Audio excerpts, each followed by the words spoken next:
அப்படிதானே சொன்னேன்.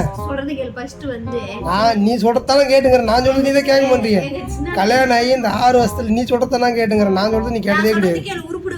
நீ நான் சொல்றது கேட்டதால நீ உருப்புடுவே. நீ எங்க கேக்குற? ஒண்ணும் கேக்குறது கிடையாது. நான் சுதாருக்கு வந்தா நீ இருக்கு. யார் நான் உருப்புலையா? ஆமா, பொண்டாட்டி பேச்சு கேட்டா உருப்புடுவாங்க. நீ நைட்டு போய் கேட்டுனு வா. அவன் பொண்டாட்டி பேச்சு கேட்டு அப்படியே நடக்கறானா அவன் கண்டிப்பா உருப்புடுவான். அப்படியே இங்க படுத்துற நிமிஷம்னால தாங்க முடியலையே. தலை வலிக்குதுடா, தலை வலிக்குதே. நான் உன் பேச்சு கேட்டுன்னு உருப்புல எப்படி தானே இருக்கிறேன். நீ உஷ்டு தான் இருக்கிற. எங்க என் பேச்சு? ஒரே ஆளு 2 நாள்ல 3500 ரூபாய் செலவு பண்ணிட்டு வந்துக்கிறேன். 3500 ரூபாய்? ஆமா. வண்டி சர்வீஸ் பண்ணதுக்கு, சொல்லி பெட்ரோல் போட்டேன் அங்க இருந்து ஊருக்கு வரும்போது. எனக்கு அதெல்லாம் தெரியாது. இங்க படுத்துற நிமிஷம்னால தாங்க முடியலையே. ஒரு நாள் நீ செலவு பண்ண அதுமாதிரி நான் 3500 ரூபாய் நான் 2 நாள் செலவு பண்ணா நீ சும்மா இருப்பியா? என்ன கேள்வி கேட்க மாட்டேன். நான் உனக்கு கேட்க மாட்டேன். வீட்டு செலவு எதனா வாங்கினா கூட வீட்டு செலவு பண்றேன், அதை செய்யணும்னு எனக்கு கேள்வி கேட்கறல. நான் உன்னை எதுவும் பண்ணல. சரி அதெல்லாம் இருக்கட்டும்.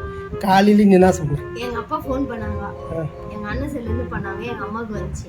அதெல்லாம் நான் கேட்கல. அது நான் கேட்கல. இரு இரு இரு இரு இதெல்லாம் நான் பேசணும். இரு இரு